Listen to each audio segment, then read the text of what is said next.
Welcome back to Civic Reviews with Cinematic Sterling, the series where I sit in my Civic and talk about a movie I just saw in the theater. And I just got out of seeing the newest movie by Francis Ford Coppola called Megalopolis. Now, Coppola, he doesn't really need much of an introduction. We already know he's one of the most iconic directors of all time. He made the fucking Godfather trilogy. Like, what else can you say? He did Apocalypse Now. Although personally, my favorite movies from him would be his adaptation of Dracula and The Outsiders. Don't get me wrong, I love Godfather 1 and 2. I love Apocalypse Now.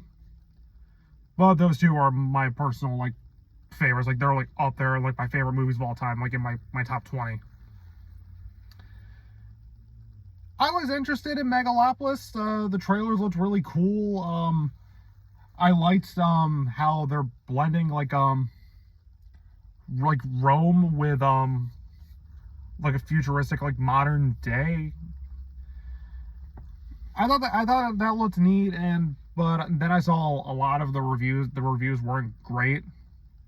So my biggest fear was this was going to be this year's equivalent to Babylon. Which I went into my thoughts on that movie over on the Cool Kids. And unfortunately, how I feel about Babylon is how I feel about this.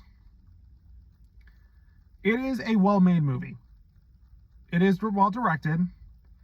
The acting from everyone is fantastic. The score is great.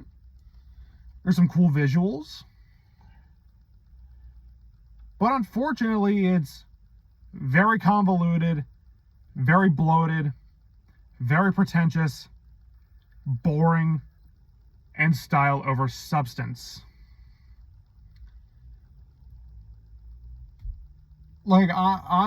Honestly, this really didn't do anything for me.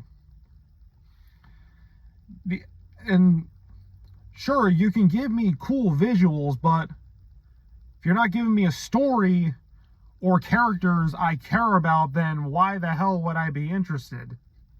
Sure, you can give me cool visuals, but you need to offer me some interesting characters, and I didn't really find the characters or this world to be that fascinating. I plan on going into more thoughts over on the Cool Kids. We're going to review this on Sunday.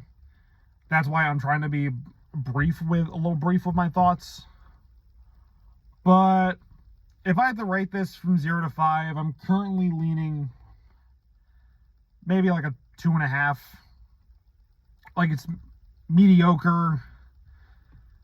It didn't piss me off. I just felt bored. There's definitely a lot worse I've seen this year. Yeah, this movie it didn't really make me feel anything. I felt something watching Godfather 1 and 2. I felt something when I watched Apocalypse Now, when I watched his adaptation of Dracula, when I watched The Outsiders. I don't feel anything when I watch this. Only thing I really feel is, wow, this pacing is really slow. But I'll give it this over Babylon. It's not as long thankfully it's not 3 fucking hours like that movie was. Thankfully there wasn't an elephant shitting on somebody. Damien Chazelle, I love you, man. I love Whiplash, I love La La Land, but what the fuck were you thinking with that movie? But yeah, those are my thoughts on Megalopolis. There we go. Wasn't that impressed with it. If you do want to see this movie, if you are interested, I'd say wait for streaming. But I don't know, watch The Substance, or tomorrow I'm seeing Wild Robot. So not only expect a Civic review of that, but also expect a Cool Kids review of that on Saturday. And yeah, see you then.